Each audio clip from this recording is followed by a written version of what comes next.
সুপ্রিয় শিক্ষার্থী বন্ধুরা, আমরা আজকে ছোট্ট ভিডিও দ্বারা আলোচনা করব এশিয়াটিক সোসাইটি সম্পর্কে। তবে এশিয়াটিক সোসাইটি বিষয়টি কি সেটা বলবার আগে একটি ছোট্ট কথা বলতে চাই। ব্রিটিশরা অর্থাৎ ইংরেজরা যখন আমাদের এদেশে এসেছিলেন, তারা এসে দেখলেন এদেশ সম্পর্কে, এদেশের মানুষ, বস্তু, প্রকৃতি সব কিছু সম্পর্কে জানার মতো তেমন কোনো রিসোর্স নেই। তখন ইংরেজরা, ওরা তো আমাদের মতো নয়, ওরা অনেক তত্ত্ব জিজ্ঞাসু জাতি, ওরা জানতে চায় এই অঞ্চল সম্পর্কে। তখন তারা চিন্তা করলো আমাদের একটি প্রতিষ্ঠান তৈরি করতে হবে এবং এই প্রতিষ্ঠান গবেষণার মধ্য দিয়ে এই অঞ্চলের মানুষ, বস্তু, প্রকৃতি সম্পর্কে কি করবে?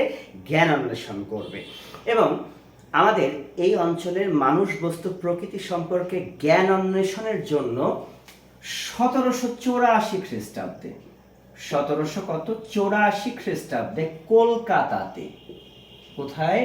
কলকাতাতে প্রতিষ্ঠা লাভ করলো এশিয়াটিক সোসাইটি।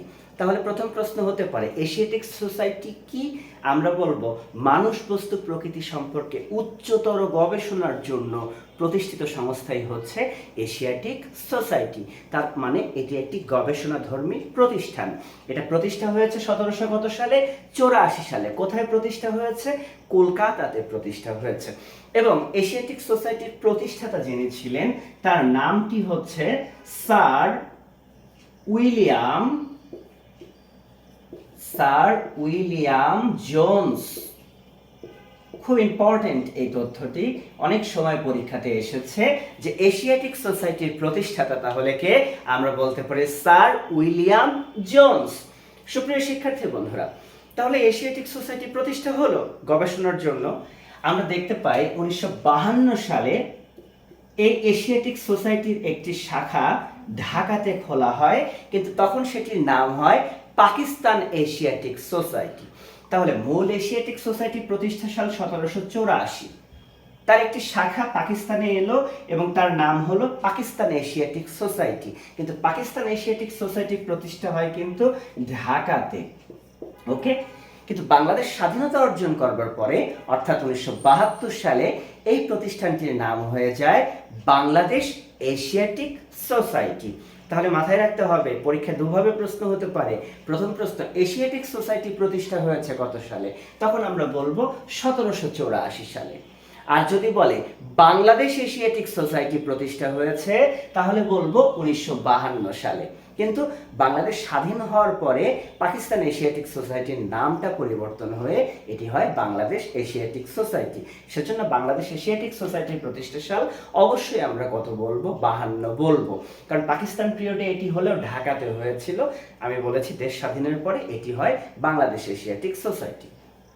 তো বাংলাদেশ এশিয়াটিক সোসাইটি তারা কি করে? 2003 সালে তারা একটি গবেষণাধর্মী গ্রন্থ প্রকাশ করে, যে গ্রন্থের নাম হচ্ছে বাংলাপিডিয়া।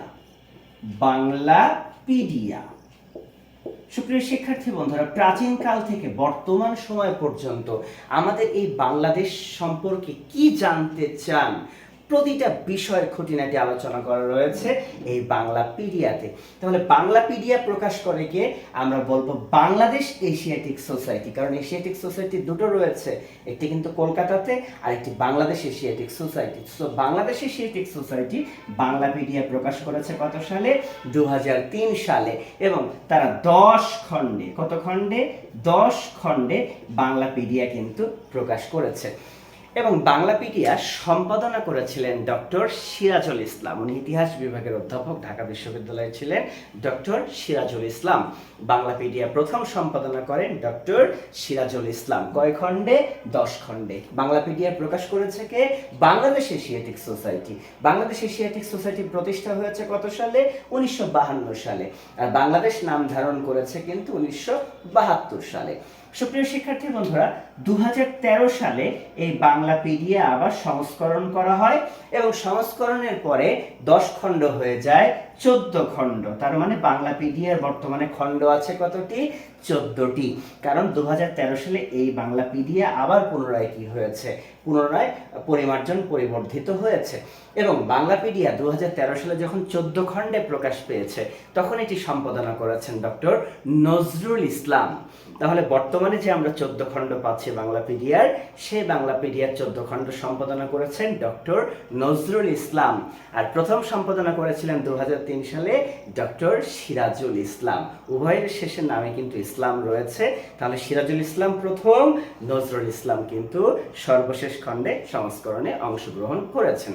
তো সুপ্রিয় শিক্ষার্থী বন্ধুরা, এশিয়াটিক সোসাইটি থেকে এই ছোট্ট প্রশ্নগুলোই পরীক্ষাতে এসে থাকে। আশা করি এই ক্লাস দ্বারা তোমরা উপকৃত হবে। ভালো লাগলে ক্লাসটি অবশ্যই শেয়ার করবে। ভালো থাকবে সবাই, সুস্থ থাকবে। আবার নতুন কোনো ভিডিওতে দেখা হবে। খোদা হাফেজ।